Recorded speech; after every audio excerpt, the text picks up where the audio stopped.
All right, I'll give you guys a minute, a couple minutes to finish up passing around the thing. That way, it's not distracting. While we're going to class. Up story. I, I'm not good at either of those on the fly. I'm out of prep my material. Like I can't do that on the fly. All right, where are we at with? Okay, good. We're back there. All right, sweet. We'll go ahead and get started. Hello again, brothers and sisters. Hello. Hi. Hey. So in our last class, we really dealt with the relationship between anxiety and faith. And really the implications on that of how it should relate to our moral framework, of how it should relate to how we feel about guilt and things like that. And we're going to start off this class dealing with a bit of a recap. So we're going to kind of re-walk through that in a very kind of hopefully 3, 4, 5 minute kind of shortened version. Once we do that, we're going to spend a little bit of time dealing with thinking about how do we start processing anxiety. And to do that, we're going to have to understand a bit about kind of emotions and how our brain works. So we're going to be dealing with some science, philosophy kind of thoughts, and we'll be dealing with that for a bit. And then we're going to get into a lot of biblical examples. We're going to get some real practical steps. You'll see some of those on your sheet now. We'll talk about those when we get there. Some real practical steps on how do you deal with anxiety. And we're going to see how David does it, because he does it a lot. He seemed to be a very anxious and emotional person, at least in the Psalms. And so we're going to see how does he deal with his anxieties? How does he deal with his struggles, his trials? So that's going to be the goal for today. And again, the ultimate intention of the whole series, the whole weekend, really is going to come down to this class where I want to show you guys the agency that you have in this battle. I want you guys to be able to walk away and say, I know what to do in the battle of anxiety. I actually know the steps to take. I know how to go through this. It's not something that's happening to me that I have to deal with. It's something that I can actually work on and work through. That's really the goal of kind of this class. So dealing with a bit of a recap, remember we talked about the relationship between anxiety and faith, and we used Matthew 6 as kind of like our main focus point of that class. That was when Jesus says, "O ye of little faith," to people who are anxious about things that make sense why they're anxious about them. It's food, it's clothing, it's very base needs. And we looked at how the reason Jesus says that or can say that is because of values. It's because, well, these people were missing a value. They were missing the fact that God values them, and they were prioritizing food and shelter more than their understanding of the truth and things about God. They essentially were misevaluating things because of their anxieties. And the same is true for us. When we are anxious about various different things, our anxieties tell us to misevaluate things around us. They say whatever we're anxious about is the most important thing, top of the value system. This is because anxiety comes from deep personal cares. The reason I'm anxious about something is because I care about it or something related to it. And so that's really why faith and anxiety connect. It's because of values. That's the connector. That's the middle bit that's oftentimes missing when we think about it. And then from there, we went to, okay, well, how do we think about guilt in this relationship? Because when we connect anxiety to faith, oftentimes a kind of side effect of that is you feel really guilty every time you have anxiety. And that's not really the goal. The goal isn't to feel guilty. The goal is to work through anxiety. So how do I think about guilt with this? And we went through how anxiety is similar to other temptations. We likened it to anger or lust. And we really saw how when you liken it to those other ideas, okay, anxiety itself isn't a sin, and I shouldn't feel guilty about it. However, I do have a responsibility to work through it. In the same way that if we're angry, we have a responsibility to work through it, not to sit in it, not to stay in that space of anger, but to try to work out of it and to pluck the eye out that causes us to sin, to pluck the temptation out. And that's hard. And we're gonna look at how do we kind of do that in this class. But that's the goal. It's not to feel guilty because of that, the anxiety, the anger, the lust. That's not supposed to make you feel guilty, but it is supposed to say, I need to get out of this. On top of that, there is times where guilt is appropriate. So with anger, acting on it, punching somebody because they stepped on your toe, that's you should feel guilty about that. That you sinned. You acted on your anger. Likewise, sometimes we act on our anxieties. So if we're anxious about a social situation, was the example we gave, a social situation where we're worried about being embarrassed or what have you, and we kind of prioritize that fear or that anxiety over helping a friend in need. Well, that's acting on our anxiety. That's acting on our misevaluation of what's important and how important things are. So that would be a state where, yeah, actually, guilt's kind of appropriate here, but it's appropriate to make you realize, hey, I don't actually want to act like that. I don't want to be like that. I want to actually prioritize the things of God and prioritize being righteous and all that. And so, okay, I need to work on this. And then once you say, I'm going to work on it, the guilt has fulfilled its purpose. We don't need to carry that guilt anymore. It's done its job, and we can now keep working at the anxiety on the temptation level, not focusing on the transgression level. So, how do we do that? That's the question of this class. How do we actually work on anxiety? And to do that, we're going to have to work through a few kind of ideas about how the brain works, about how emotions come to be. So this is the science, philosophy sort of stuff that I was talking about earlier.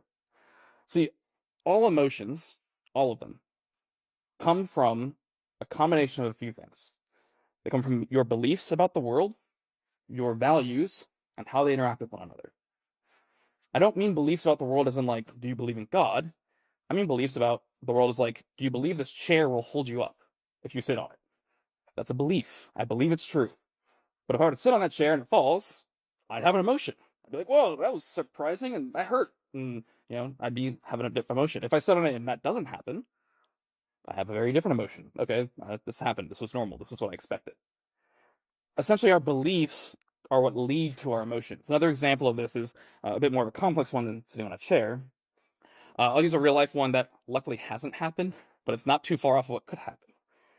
If Sylla and I were planning to go on a date, and I forgot the date. It hasn't happened, but I could very easily see it happening. Yeah, that's just me. Um, and I forget. I completely forget. Don't show up to the date. I'm at home, like, where's Sylla? Like, what's going on? A few things have happened here, and she reacts like really angry. She's frustrated. Why did he miss the date? A few things have happened, and a lot of it is because of the beliefs that Sylla carries in that moment. Sylla likely believes in this moment she's really angry and frustrated at me. Well, that I should have remembered the date.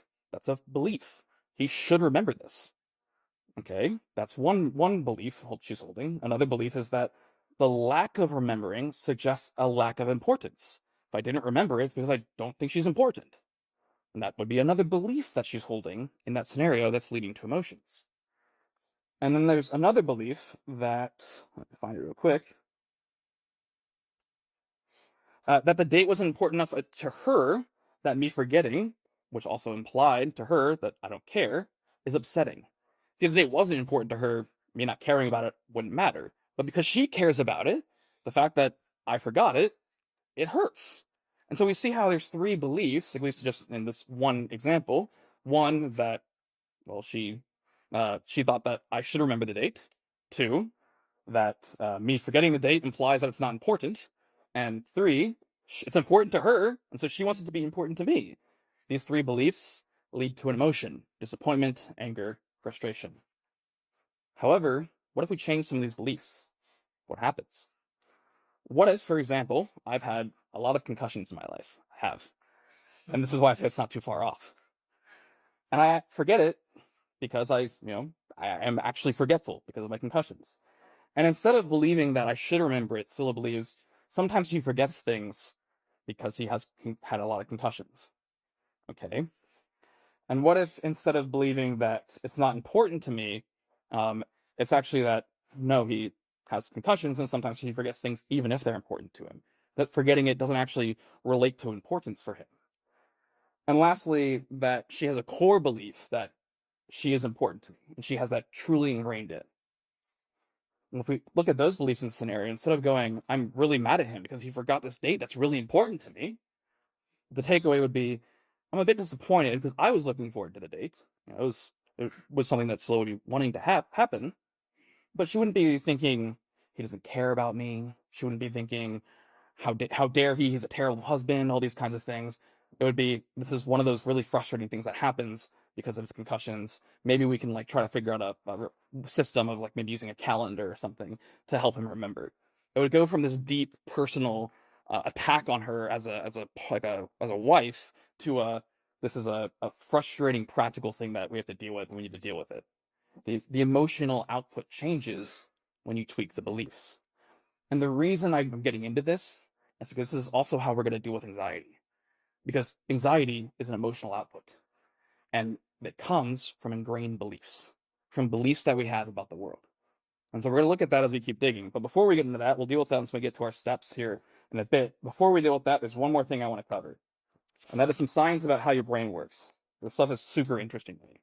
So your brain works in a way, it's a bunch of electrical currents happening. And when an electrical current happens from point to point in your brain, a little divot happens in your brain, is a way to think about it. And it's so small that doing it once really you won't see anything. But they've actually been able to measure that if you do it over and over and over again, the same electrical current, that it physically changes your brain. Something has physically changed.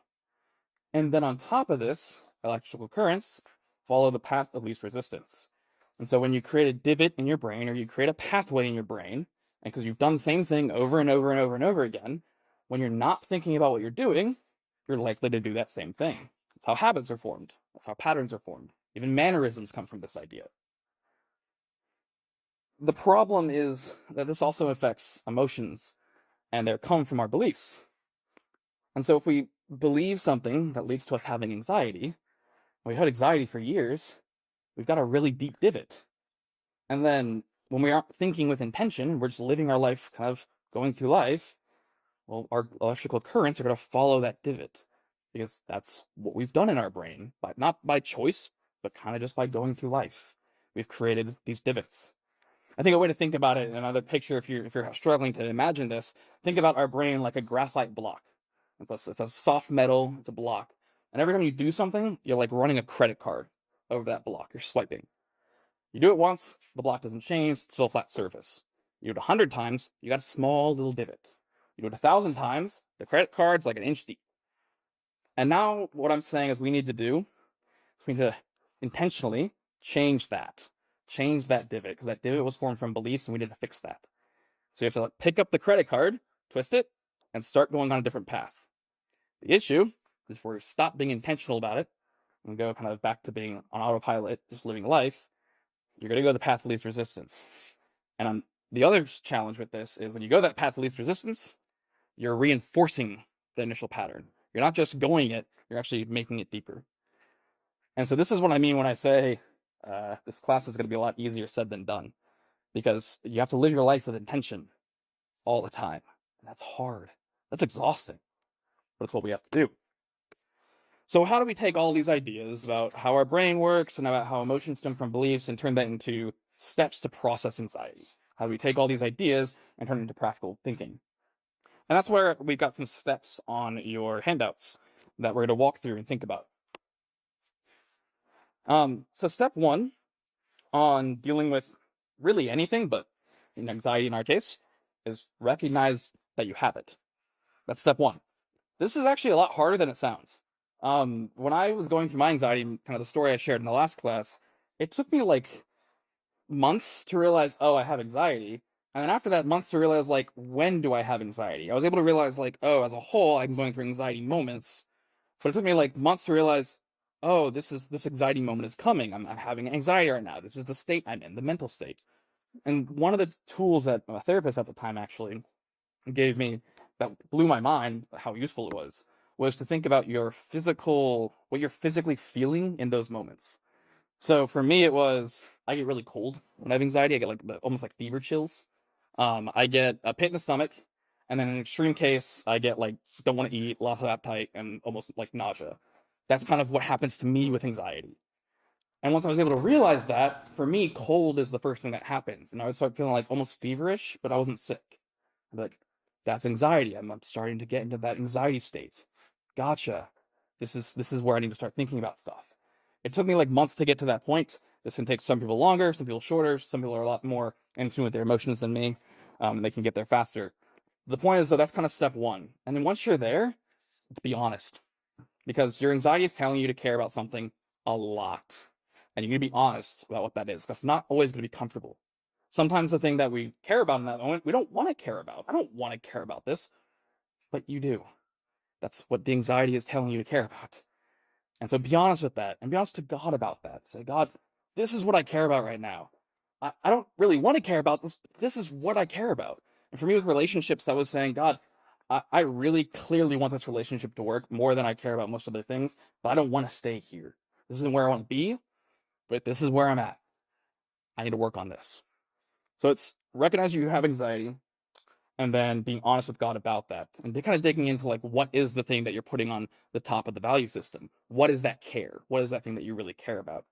That can also be really challenging. Sometimes what you care about isn't readily obvious. I think social anxiety is one of the biggest ones with this, where I very rarely have heard like the reason somebody is socially anxious is because they don't like interacting with people, period. Usually it's like a fear that's related to that, or it's a challenge related to it. It's not just interactions with people scare me because they're scary people. It's more like I'm nervous about maybe socially blundering, being made fun of, being embarrassed, all of these kinds of things. And so it's not necessarily readily apparent what is the thing that you care about deeply. And so you have to dig into that and have some self examination time to think, what is that? And then step two is think about who God is. What do you know about him? What might he think, feel, or do in this scenario? This is where you're comparing where you're currently at with where God's values would be. You're comparing your current value system, what you care about when anxiety is telling you to misevaluate things, to what God's value system is. What does he care about? How would he look at this scenario? In my personal situation, that's me going, okay, well, I clearly care about this relationship, but how would God think about this relationship? Is this a relationship that God would want me in? Is this a relationship I should be in? So that's step two, is comparing it with what you know about God and kind of the truth. Step three is kind of an addition to step two. It's kind of a second part to it, which is think about what God has done for you in the past in relation to whatever you're dealing with the anxiety. This is a good example of this is like financial anxiety. If God has worked with you in the past, God has helped you through financial struggles in the past, well, that's something that you can rely on and think back to and go, God's helped me through here. So if God's helped me through here in the past, it's likely he will in the future.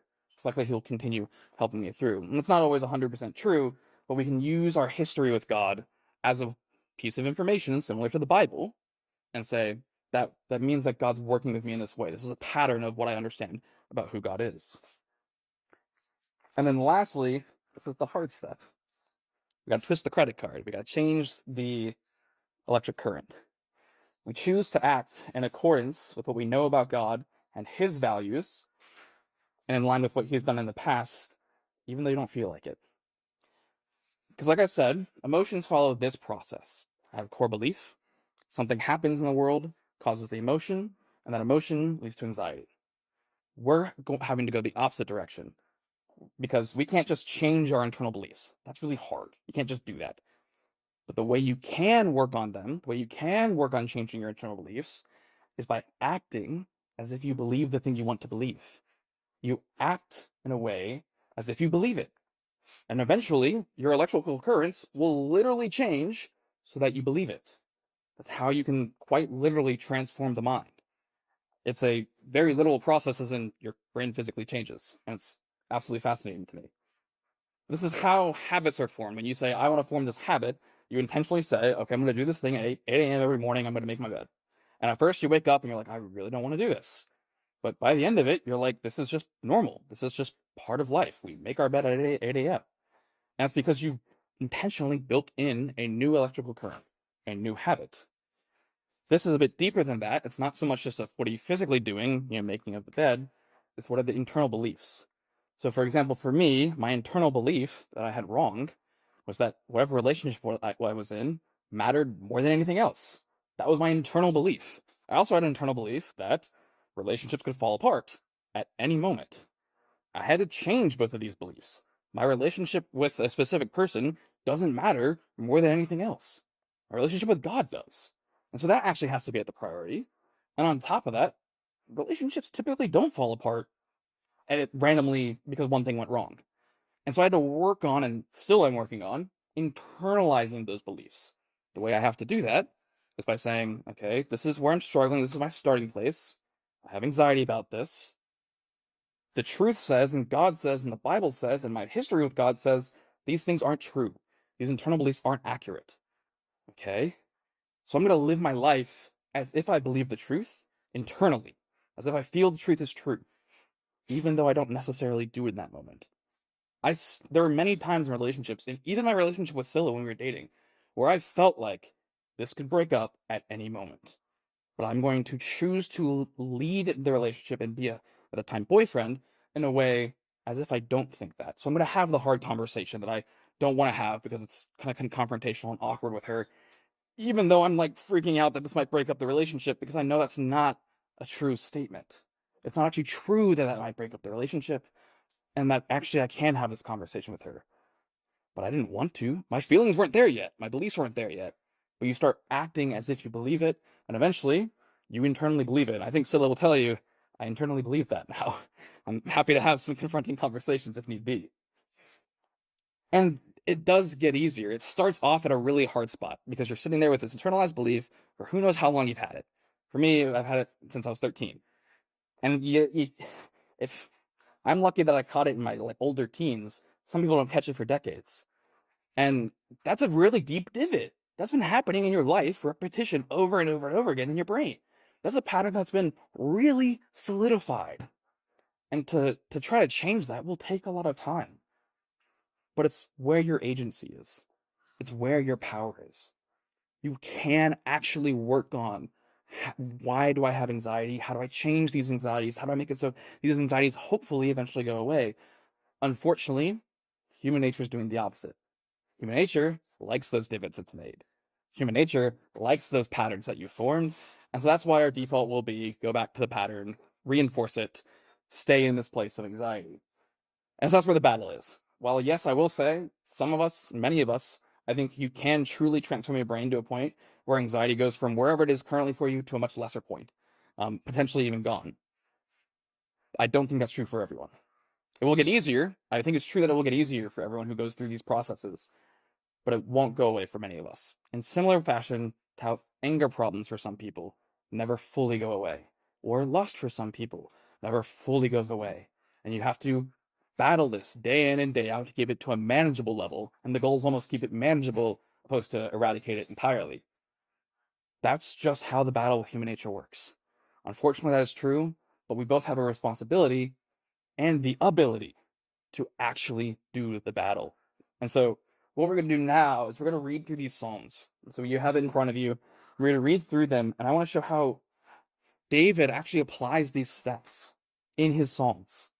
And we're going to let's see what can we learn from these Psalms? What can we take away?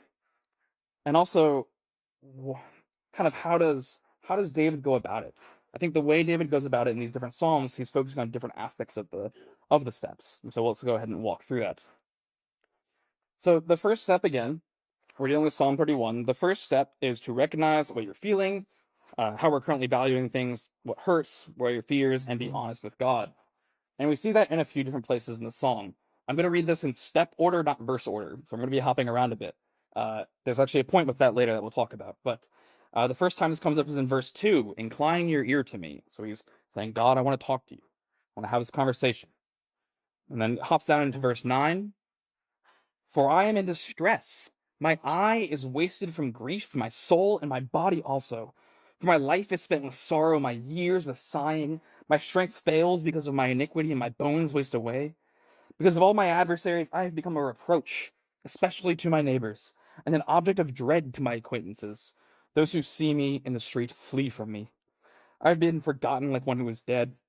I have become like a broken vessel, for I hear the whispering of many, terror on every side, as they scheme together against me, as they plot to take my life.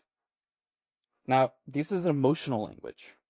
This isn't logical statements. Most of these things, if you look at them factually, aren't true. His bones aren't wasting away, literally. He's feeling like they're wasting away. He wasn't forgotten. We talk about him now. He was never forgotten. But he feels like he is. These are feelings. This is David being really honest with God, saying, this is where I'm at. This is what I'm feeling. This is the current state I'm in. We need to do the same, brothers and sisters. Be able to go to God and say, God, I'm not feeling good right now. I'm feeling really anxious about this thing, and it's really important to me. This is where I'm at. Sometimes these feelings will have really, really blunt statements, and we'll see some of those in our later Psalms. Step 2. I need my own handout. Thank you. Step 2 is thinking about who. Oh, yeah, thank you. Thanks. Step 2 is thinking about who God is, what we know about him, what he might feel or do in the scenario we're dealing with.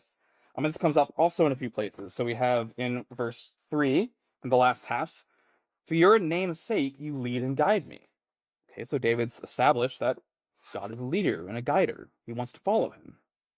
Verse 7, the last half, because you have seen my affliction and you have known the distress of my soul, and you have not delivered me into the hand of the enemy. You set my foot in a broad place.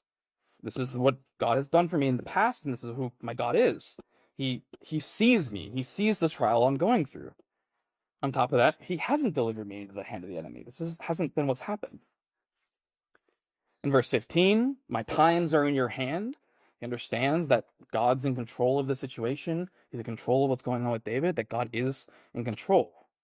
And verses 19 and 20, oh, how abundant in your goodness, which you have stored up for those who fear you, and worked for those who take refuge in you. In the sight of the children of mankind, in the cover of your presence, you hide them from the plots of men. You store them in your shelter from the strife of tongues. Again, he's thinking about how does God think about people who are in distress, people who are in a massive trial. Well, God is a God of abundant goodness, and goodness is stored up for those who fear and who have worked for and have take refuge in Yahweh. This is who God is, and David's considering who is God. What does he think about these types of situations? He also thinks about his history with God. He does this in verses 21 and 22.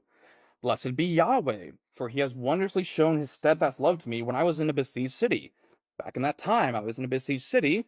God saved me. So he's thinking about that and considering that in his current trial. And then the last half of verse 22, but you have heard the voice of my pleas for mercy when I cried for you in help. In the past, Yahweh heard me. It means he's hearing me now. He's thinking about his past relationship with God, his experience in his relationship with God, and applying that to his current anxiety, his current struggle, his current trial. And then the hard step, the step of changing our pattern. This happens kind of throughout the entire psalm, because he kind of goes back and forth a bit. But in verse 1, in you, O Yahweh, do I take refuge. That's a choice. We don't naturally take refuge in God. We naturally try to fix things ourselves and get safe ourselves. But he says, I will choose to take refuge in Yahweh. Verse 2, be a rock of refuge for me, a strong fortress to save me. Verse 5, into your hand I commit my spirit. You have remembered me, O Yahweh, faithful God. These are choices David is making. This is actually not how he feels in this moment. We know that from the blue text. He does not feel these ways, but he's choosing to act these ways. He's choosing to live his life as if he feels the feelings that feels the statements he's been making about who God is. Verse 14, I trust in Yahweh. I say, you are my God. And then at the end, verses 23 and 22, love Yahweh, all you saints. And then verse 24, be strong and let your heart take courage, all you who wait for Yahweh. What you see from this, brothers and sisters, is a few things. One, these steps are mixed throughout the Psalms. There are multiple Psalms that follow this pattern of someone's dealing with a serious trial. I picked out a few that are dealing with a mixture of anxiety and actually depression. I picked out a few that are dealing with those. But multiple trials are brought up in the Psalms, and they follow this pattern where the psalmist will express themselves and say, this is what I'm feeling. And it's blunt. It's honest. It's really, really raw. It's kind of jarring in some cases. Like, are you sure you're allowed to say that? And we'll see that, especially in the next psalm we get into, that's the case. But then after that, they say, okay, I've expressed where I'm at. What does God think about this situation? Who is God? What kind of God do I serve? Who is Yahweh? This is where we think about the Bible and the Word. We bring up all the principles that we know about God in the scenario. We think, what would God do? What would Christ do? How do we bring that into this? What does my relationship with God say about how he's dealt with me in the past? And then lastly, it's the step of I choose to act faithfully. I choose to act as if I value the way God values, as if I don't have this anxiety, even though I do. I'm not saying the emotion will change when you do that. It won't, especially the first time. There's not a situation where you're like, well, I feel better, and you can just get on with your day. That's not how it works. The first time you do it, you're not going to have an emotional change at all. the 100th time you do it, you'll start seeing a change. Because that's the process of transforming the brain. It's slow, it's exhausting at times, but it's intentional. And that's something that we have to do day in and day out. I think also a lot of the time it's useful to kind of reflect on these situations. It's definitely something we want to put in practice when we're in the moment of anxiety, but it's a lot more practical to put into practice a lot of these ideas before and after anxiety, when we're in places of not heightened emotions. We can think through, okay, I seem to be entering states in my life where I'm anxious about this. I don't want to be anxious about that. I don't actually think that's something I should prioritize in my life, but I seem to feel that way in various different moments. Why? What are the beliefs that I seem to hold that put me in that scenario? What do I feel? What's getting me to the point where I care about it that high? And then to reflect and say, well, what does God think? How should I act in those moments? Gotcha, this is my plan moving forward. And then it'll be hard, but try to put that in practice when you're feeling the anxiety. Now, that's hard. I'm not saying it's easy. That's not my intention to say it's easy. But that is the way that we go about transforming our brain. It is possible. It is where your agency is in this battle. And this isn't a one time and we're done thing, like I said. This is something that we have to put into practice over and over and over again. It's really the life of someone in the truth. It's like, I'm going to try to change from this person of flesh and human nature, which includes anxiety, to somebody who is perfect. That's the goal. And we don't reach that until the judgment, but that's really the goal. And part of that is to also lose temptations like anxiety, anger, and lust. Doesn't ever happen until the resurrection, but we try our best along the way. And again, this isn't a once and done thing. Let's hop over now to Psalm 43, and we're going to see this also happen again in this next section. In Psalm 43, there's a really interesting thing of how blunt David is. So we'll just read through the psalm real quick, and then we'll go through it bit by bit. Psalm 43, and I'll start verse 1 and just read through our section. Vindicate me, O God, and defend my cause against the ungodly people. From the deceitful and unjust man, deliver me. For you are the God whom I take refuge. Why have you rejected me? Why do I go about mourning because of the oppression of the enemy? Send out your light and your truth, and let them lead me. Let them bring me to your holy hill and to your dwelling. Then I will go to the altar, O God, to God my exceedingly joy. And I will praise you with the lyre, O my God, my God. Why are you cast down, O my soul? Why are you in turmoil within me? Hope in God, for I shall praise him again. I shall again praise him, my salvation and my God. So David's really blunt here. He's like really, really blunt here.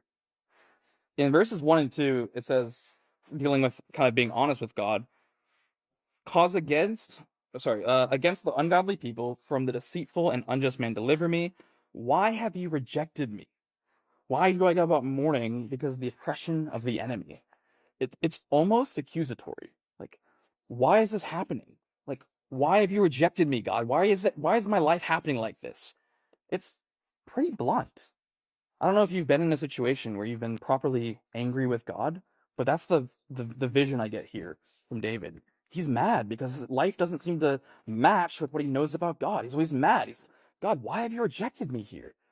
Why have you let life carry on this way? That's the feeling that I see from David here. And so the question is, what does David do with it? Well, he thinks through who God is. Verse 3, send out your light and your truth. God is a God of light and truth. Let it bring me to your holy hill. God is a holy God. Okay?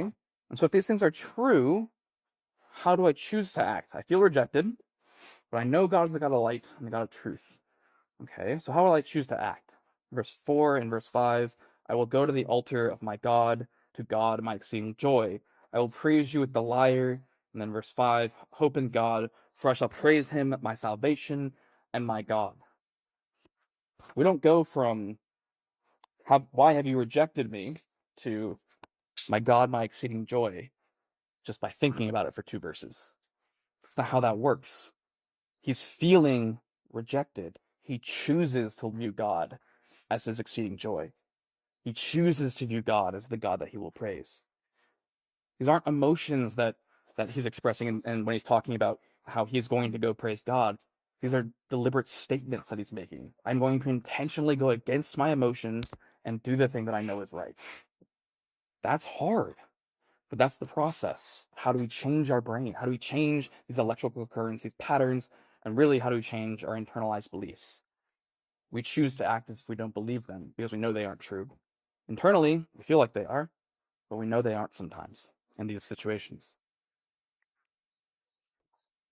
The last one we want to read through is Psalm 94. And the main one I want to focus here when reading through this is the relationship that David reflects on with God. He really uses his history with God, his past with God in this scenario to really understand how he's supposed to act, how he's supposed to think and feel.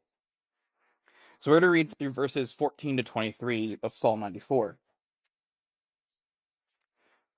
For Yahweh will not forsake his people. He will not abandon his heritage. For justice will return to the righteous, and all the upright in heart will follow it.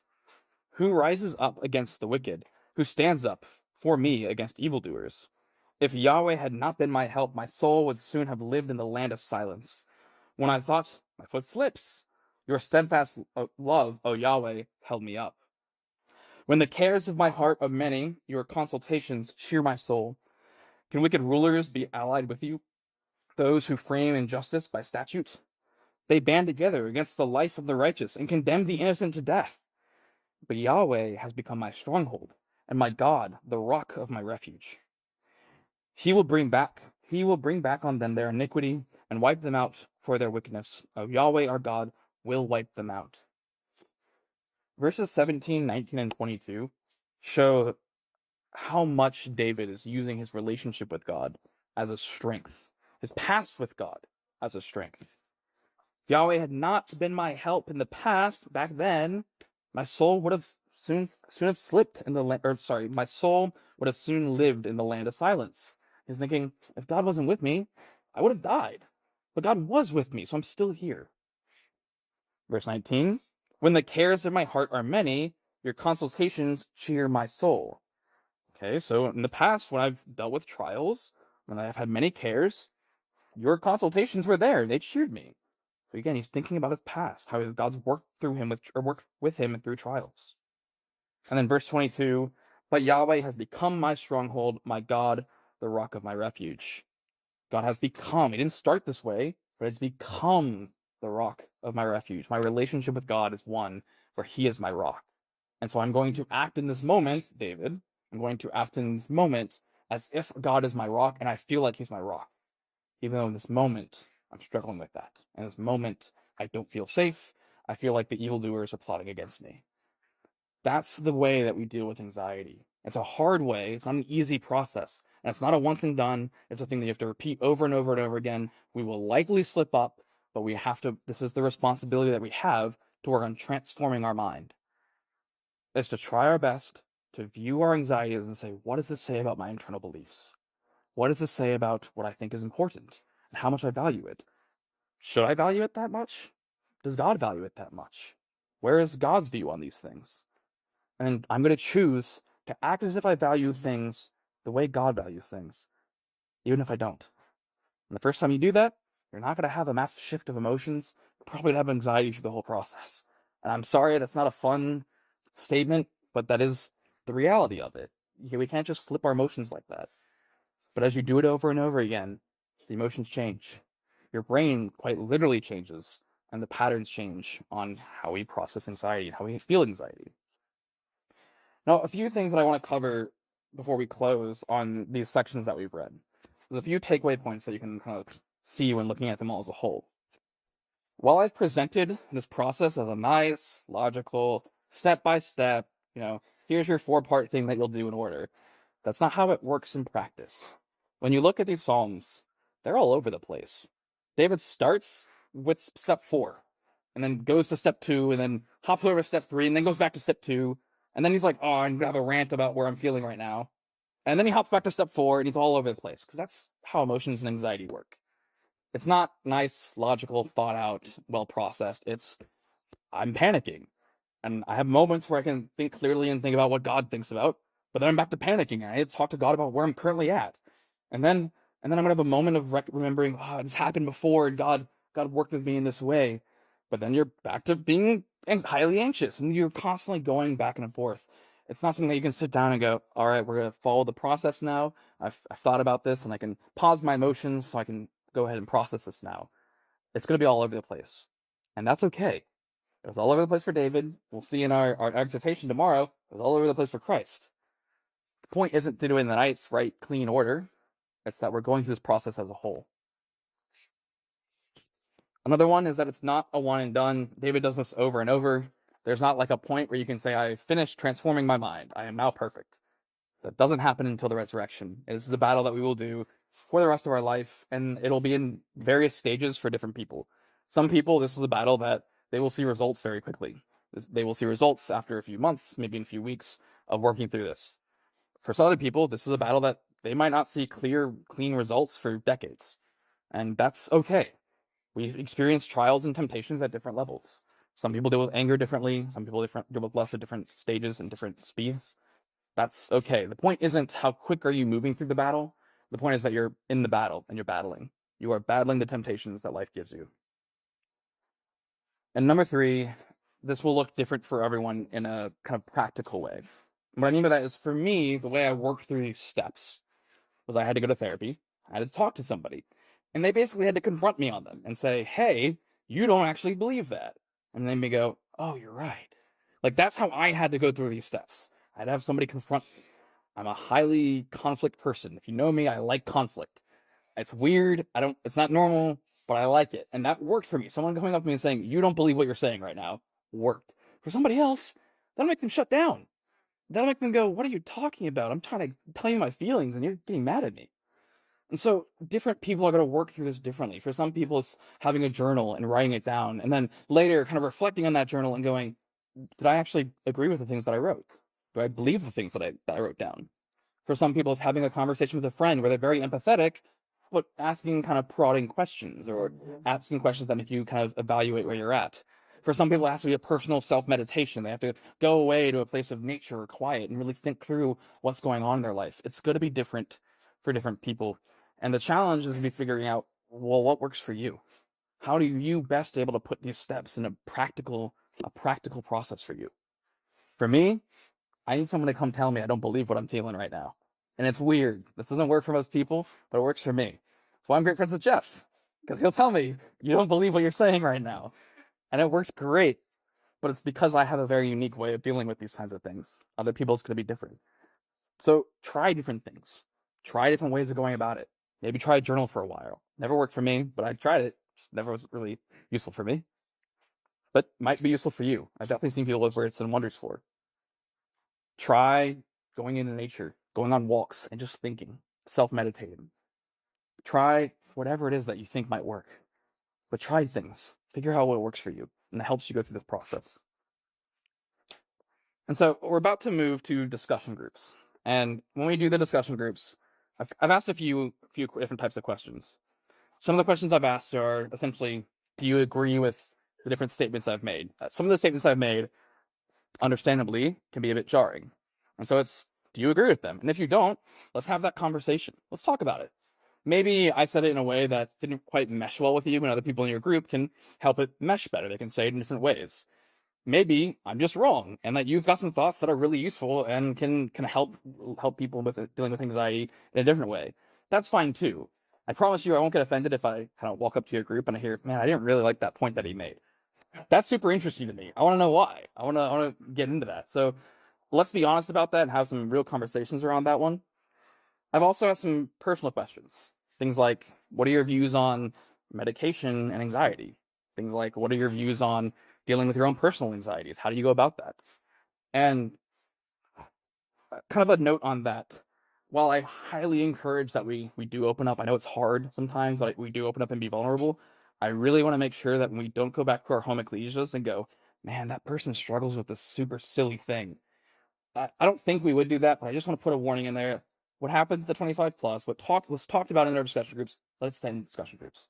If you build relationships with somebody and you want to talk to them, that's one thing. But let's not go back to our home ecclesias and be like, man, this discussion group happened and we talked about these things and these people have these crazy problems. That's not a useful thing to do. So I just want to make sure, put a little note there. Let's not do that.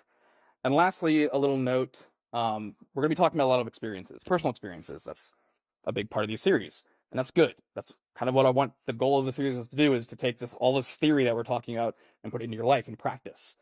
However, the danger with a discussion group where we're talking about a lot of personal experiences is that we do a lot of, well, I think this because of this one time this happened this way, or I think this because it made me feel this way, instead of, well, I think this because of this principle in the Bible.